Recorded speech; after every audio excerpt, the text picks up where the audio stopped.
I'm Alfil Hajorika. Welcome to News Now. Let's see today's news. The Bohagi Utsav was celebrated at the Bahana Sports Field in Jorhat. The Bohagi Utsav was celebrated at the Bahana Sports Field in Jorhat, courtesy of Alok's generosity.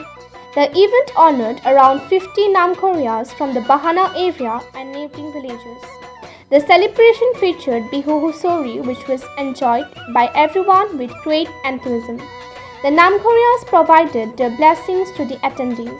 The event was attended by notable guests including Kamaikha Prasad Tasa, MP of the Kaziranga constituency.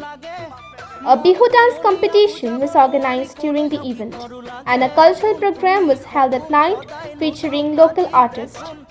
ভাওনাৰ আলোক এটা বৰ অগ্ৰগামী অনুষ্ঠান। এই আলোকে বিভিন্ন সময়ত বিভিন্ন অনুষ্ঠান কৰি আহিছে আৰু এইবাৰ ডিম্বেশ্বৰ বৰা ডাঙৰীৰ নেতৃত্বত আলোকে মুকলি বিহু আয়োজন কৰিছে।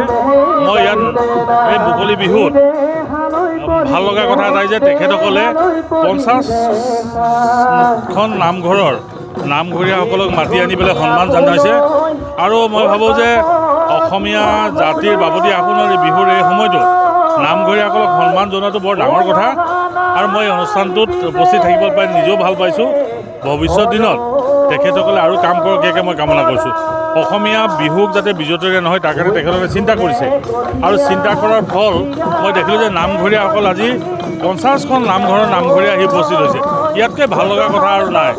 ভৱিষ্যত দিনতো তেখেতে কাম কৰি যাওক একে মই কামনা কৰিছোঁ। এই অনুষ্ঠানে আপোনাৰ প্ৰয়াত সুৰেণ বৰা, শিক্ষাবিদ সুৰেণ বৰা আৰু প্ৰয়াত ৰাজেন দত্তদেৱৰ পুৰণি ক্ষেত্ৰ নামাকৰণেৰে আমি এই বিহুতলীখন নামাকৰণ কৰিছোঁ।